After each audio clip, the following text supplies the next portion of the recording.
e-Sgoil wants to ensure that there is equity in curricular choice regardless of geographical location. If you, for example, live in Harris and want to study higher RMPS, you can do that through e-Sgoil.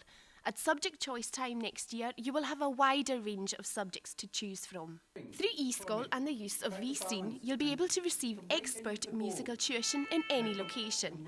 Already, pupils at Oig Primary School in Lewis are receiving fiddle tuition from the Nicolson Institute. We are hoping to extend this type of provision.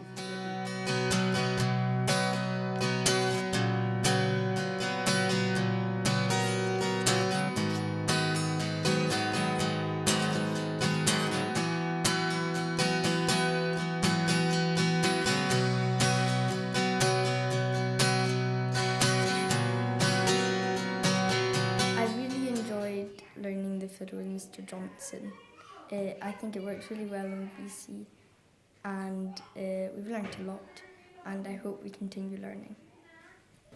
e-Sgoil will have a physical presence on Francis Street store, and we're actually in the building at the moment.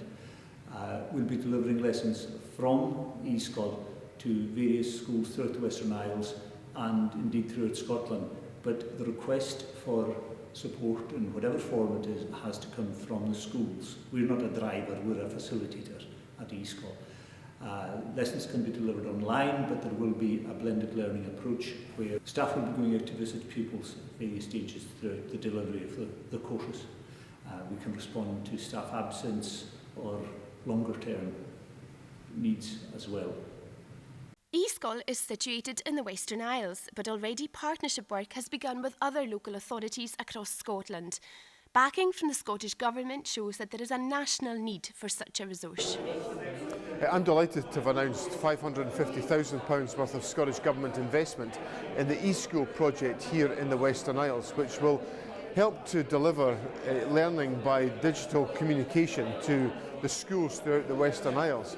But it also has the capacity to deliver education in other parts of Scotland. And although the project initially involves Argyll and Bute, Highlands, Orkney and Shetland and the Western Isles, I don't want to have such limited horizons. I want to make sure that here from the Western Isles we're able to lead the process of educational delivery across Scotland, to be pioneers in the delivery of new ways of ensuring learning is available to young people throughout Scotland, and to make sure that economic value and that strength is able to be located here in the Western Isles. That's a tremendous advantage for the people of these islands.